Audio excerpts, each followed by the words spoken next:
Good morning शुभ सकाल जय Shri Krishna Radhe Radhe laddu Gopal lifestyle चैनेले आपनादेर सबाइके स्वागत जानाई।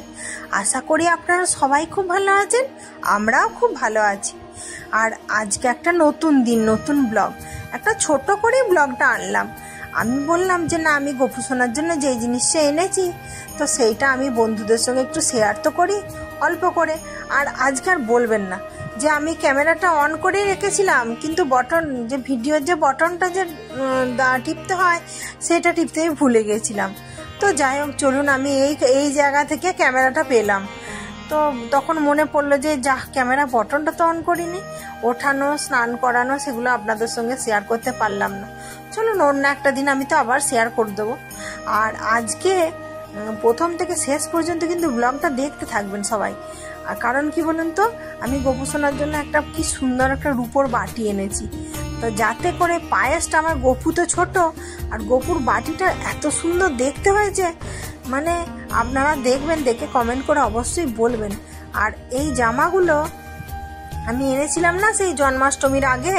তো জন্মাষ্টমী থেকে তো গোপু সোনা তো যে জন্মাষ্টমীতে যে নতুন সিংহাসনটা বানিয়েছিলাম তা সেই জায়গাতেই তো গোপু সোনা বসেছিল এতদিন। এবারে আমারও মাঝে এত শরীরটা খারাপ ছিল, আমিও আর ব্লগ দিতে পারিনি, তিন দিন বোধহয় ব্লগ দিতে পারিনি। তো আমি বললাম যে না থাক, তাহলে ওর বাবা পূজা করছিল, ওর বাবাও সুন্দর করেই পূজা করতে পারে, আপনারা তো আগের ব্লগে দেখেছেন। তো আমি বললাম যে তাহলে আজকে গোপুকে নিজের স্থানে বসিয়ে দিই আর একটা নতুন জামা পরাই। আর এই যে কটনের জামাগুলো, এগুলো না আমার পক্ষে মনে হচ্ছে পরানো সম্ভব হচ্ছে না, তবুও পরালাম আমি আমার মতো করে। আর একটু কমেন্টে বলবেন তো যে এই রকমের জামাগুলো কি করে পরায়। তো আমি একদম পারছি না, মোটামুটি আমি আমার মতো করে পরিয়ে বেঁধে দিলাম। দেখতে খুব ভালো লাগছে। আজকে সবুজ রঙের জামাটা পরালাম।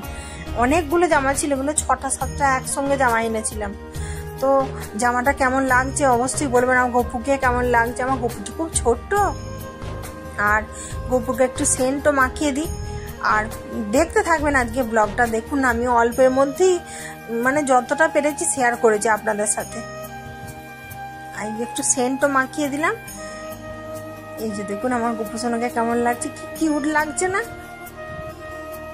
আর এই যে একজন দিদিভাই আমাকে কমেন্ট করেছিলেন যে গোপু সোনা তো নারায়ণের জন্য লাল আসন বসাতে হয় নারায়ণকে।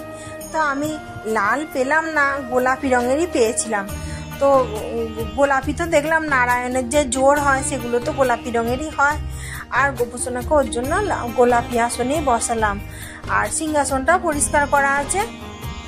আবার তো রাধা অষ্টমী আসছে, গণেশ পূজা আসছে, আমার তো বেটা নতুন অনেক ব্লগ দেবো আমি, সবাই দেখতে থাকবেন, অবশ্যই দেখবেন।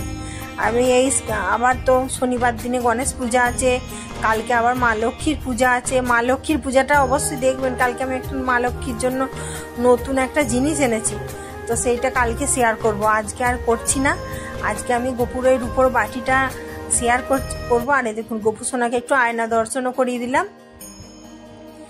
আর মানে কেমন লাগছে আমার গপুকে একটু কমেন্ট করবেন প্লিজ। প্রচুর বন্ধুদের মাঝে একটু শেয়ার করে দেবেন, যাতে আরও বন্ধুরা যেন সবাই দেখতে পায়। আর সকালে গোপু সোনাকে আমি ভোগে দিয়েছিলাম আনারস, সিন্দুক, নুন আর চিনি মাখিয়ে দিয়েছিলাম। চিনি দিয়েছিলাম বলে এক্সট্রা আর আজকে মিষ্টি দিইনি। আর ফুল টুল সব কিছু দিয়ে আমি সব সাজিয়ে দিয়েছি আজকে। আর কাল তো মা লক্ষ্মীর বড় করে একটা ব্লগ দেবো, সবাই দেখবেন। আর আজকে দিয়েছিলাম যে গাছের কিছু ফুল ছিল, সাদা ফুল, গোলাপি ফুল আর এই হলুদ ফুলগুলো দিয়ে, গাঁদা ফুল দিয়ে আজকে পূজাটা করেছিলাম। তো কেমন হয়েছে পূজাটা বলবেন অবশ্যই। আজকে আর বেশি কিছু দেখাবো না। আর একদম দুপুরবেলায় যে গোপু সোনাকে আমি পায়েস রান্না করে গোপু সোনাকে দুপুরবেলায় ওই নতুন আজকে বাটিতে খেতে দিয়েছিলাম। আর কেমন লাগছে বলবেন। সবাই বলে নাকি আমার সিংহাসনটা খুব সুন্দর, কি জানি। আর এই যে দেখুন গোপু সোনার যে নতুন বাটিটা, আর এই গ্লাসের সঙ্গে বাটিটা কি সুন্দর মানানসই হয়েছে না। আগের যে বাটিটা ছিল একটু বড় লাগছিল, এইটা বেশ গোপুর সুন্দর হয়েছে। আর এই যে দেখুন গোপু সোনাকে দুপুরবেলায় এটা খাবার দিয়েছি, একটু পায়েস করে দিলাম সুন্দর করে। আর পায়েসটা না সাদা রঙের হলো, এটা কিন্তু সেই মিজরি দিয়ে বানিয়েছি, মানে মিজরির পায়েস। আর একটু সিন্দুক নুন দিই, আর ওই একটু কাজু কিশমিশ ওগুলো নিচে পড়ে গেছে। মানে সব রকম দিয়ে গোপুর পায়েসটা যে হয় পুরো দুধের, এত সুন্দর দেখতে হয় পায়েসটা। আর গোপু সোনা খুব ভক্তি ভরে খায়ও। তো চলুন আমি ভালো করে বাটিটা আরেকবার দেখিয়ে দেবো, দেখুন। আর ব্লগটা যদি ভালো লাগে অবশ্যই লাইক কমেন্ট শেয়ার করবেন প্লিজ। আবার যে নতুন নতুন ব্লগ আসবে না, সেগুলো দেখতে থাকবেন, খুব ভালো লাগবে। আর চলুন আবার দেখা হবে নেক্সট ব্লগে। আর আমার চ্যানেলটি যদি ভালো লাগে অবশ্যই সাবস্ক্রাইব করবেন, আর প্রচুর প্রচুর বন্ধুদের মাঝে প্লিজ শেয়ার করে দেবেন। আর এই যে দেখুন, এই বাটিটা ভালো করে দেখিয়ে দিচ্ছি, মানে ধুয়ে পরিষ্কার করে তারপর আপনাদের সঙ্গে শেয়ার করলাম।